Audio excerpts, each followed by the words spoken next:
Is the Amazon influencer program still worth it right here, right now, or did that window completely close? Because if you scroll YouTube, you'll see two different extremes. On one side, people saying it's completely dead, and on the other side, screenshots of massive commissions claiming that it's the easiest path to income that they've ever seen. So, which is it, right?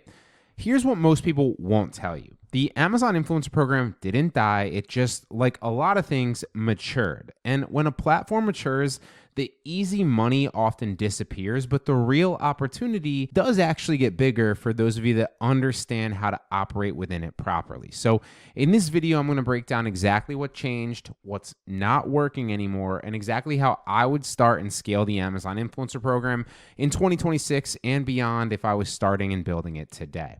Now, the Amazon influencer program looks very different than it did just a year ago and obviously a few years ago as well.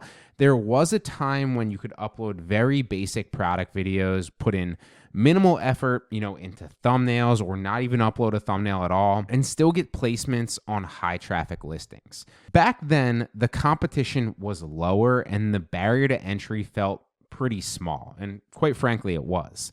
But that version of the program is gone. That doesn't mean that the opportunity is gone, though. What's changed is pretty simple at the end of the day.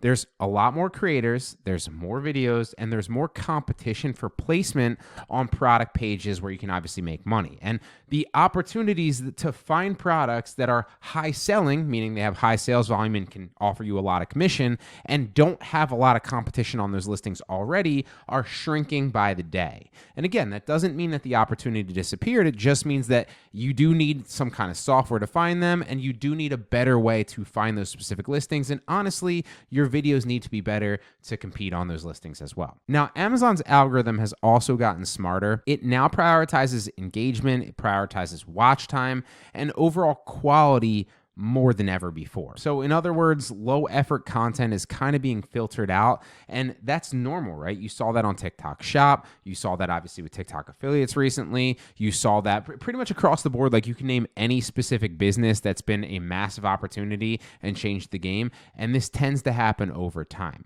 So if you're still uploading shaky, poorly lit, one take videos with no structure, then you're probably going to struggle. And if you're not struggling yet, you will sometime in the near future.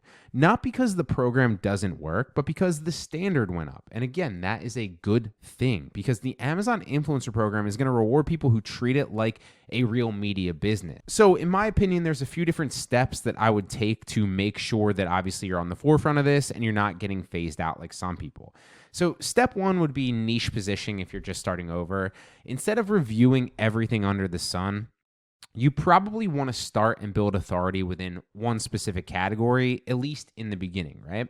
So whether that's home office, fitness equipment, baby products is a good one. Tech accessories is obviously one with high commissions that a lot of people have access to. When Amazon sees consistency and buyers start to engage with your content, you build momentum, but you also build an expertise in that category that's really easy to talk about and make videos on.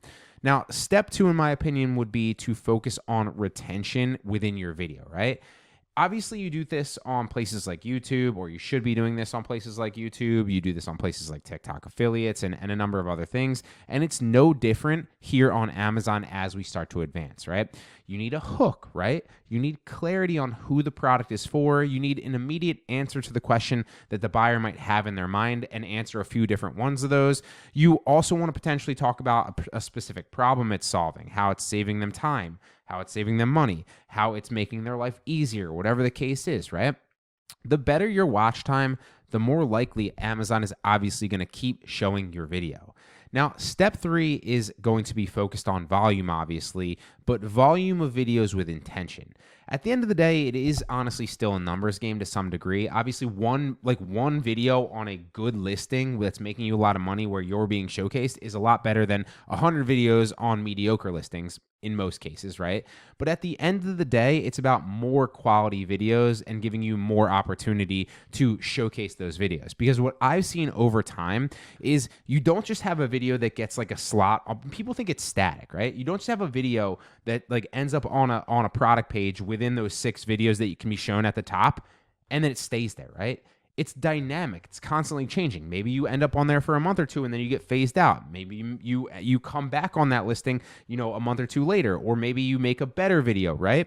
And some of your other videos that weren't being showcased are now picking up watch time and retention, and they're being showcased on other videos, right? So overall, the more volume of quality videos that you have and the more you're adapting and constantly trying to improve them, the better you're going to succeed, right? You want to have more quality videos on strong product pages, and the more surface area, so to speak, for you on the actual platform, the more digital real estate you have, the bigger the opportunity to earn commissions. But not random volume again, obviously. You're not just creating, volume of videos for the sake of it. You want strategic volume, and not only, that's the wrong way to put it, but you want to focus on mainly on listings where you have a good opportunity to get showcased on those specific 6 video slots. And on top of that, they obviously are selling a ton, which is going to get you the opportunity to get paid, or at the very least, they're a high selling product or a high price product. So you're going to earn a lot of commission on those sales, even if you're only getting a few. So target products with traffic, obviously. Target products with, people with buying intent. Target products that are not saturated with dozens of high-quality influencer videos. The name of the game, that's not changing. Just obviously focus on quality more, on retention and watch time, and make sure that you're not just filming it like with shaky iPhone cameras all the time. Up the quality a little bit. If not right now, at least get there eventually. Step 4 would be to focus on consistency. So in my opinion, the biggest earners in this program, not just in this program, but across the board with like video content in general, upload videos consistently. They don't just focus on uploading a bunch in the beginning and then quit and fall off, because that is ultimately going to, A, it's not sustainable, and B, you're also going to not get to the point where you build enough volume of videos to see that consistent sales spike go up. So the people that succeed treat this like it's almost like digital real estate. Every video is an asset sitting on a product page, working 24 hours a day. The longer that you stay consistent, whether that's 1 video a day you're recording, whether that's, 5 videos a day you're recording, whether that's 5 videos a week you're recording, whatever the case is, the more consistent you are, the more the compound effect will start to work in your favor. So is it harder than it used to be? Yeah, hands down, right? But it is still a massive opportunity, and it is still very, very profitable. And the fact that it's harder, in my opinion, is a good thing, because that's going to phase out all the people that aren't serious, that are just earning commissions easily and want this to be like really, really easy passive income. It's still a great opportunity. It is still pretty easy in the grand scheme of things, obviously, but you do need to up the quality of video and focus on these other little parameters. And then you can be one of the few people that reap the rewards, while all the other people are getting phased out because they expect it to be like something where you can upload a 20-second video of an iPhone that's shaking around with a crappy voiceover, if any, no thumbnail, and then expect to earn money, right? Your mindset has to shift. It's no longer about easy passive income. It's about leveraged active work that turns into passive income with the right videos on the right listings over time. You put in focused effort up front, you build out a portfolio of optimized videos, and then those videos are just going to continue to work for you digitally, digital real estate again, as those products start to sell and people start to see them, and your watch time goes up and your retention obviously improves as well. And here's what makes this powerful right now. You don't need to run any ads on these products, right? You don't need to build a Shopify store and then, generate traffic to it. You don't need to handle any customer service for these products when they sell. You don't need to manage any inventory or any logistics. You're just plugging your videos into Amazon's, I was going to say billions, that's aggressive, hundreds of millions of customers, or whatever the case is. I don't know how many customers they actually have that are already actively searching for these products. You don't need to bring the traffic. You're just capitalizing off the traffic that's already there, and then you earn commissions. It's that simple, and that's why it's so advantageous to get into this and get started, but do it consistently and do it the right way. So if I was doing it, and restarting today, those are the things that I'd focus on consistently for the first 2 to 3 months roughly. I'd focus on video quality, retention, study what videos stick on listings and why, and then obviously use something like, Viral View or a software. I've talked about that in other videos. I'll try to drop one of those at the bottom of the description that walks you through how to actually use that and find listing opportunities with, high sales but not a lot of competition. That's a no-brainer. You should be using that anyway. And then if you're doing all those things, I would say, and making videos consistently, you will start to see that snowball effect and that compound effect work for you. And over time, you will start to earn more consistently, and it can be a monthly income eventually that can replace yours if you want to get to that point. Now, I would treat it like a business though, right? I wouldn't treat it like some side hustle. Even if you only have 10 hours a week to work on it or whatever, you only have side hustle time, that's fine. But you still need to put high quality effort into those hours that you're obviously putting towards it, all right?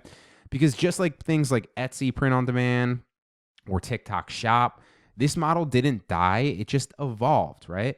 And the people that adapt and are willing to put in that higher standard are still going to make serious money. And the people that aren't are just going to get phased out. And obviously that will leave a void of a bigger opportunity for those of us that do. Now, all this is taught in depth in my Amazon Influencer program. I will drop a massive discount link to it in the description below as a thank you for watching this video till the end. I always appreciate it. Really hope that this helps, guys, and I'll see you in the next one.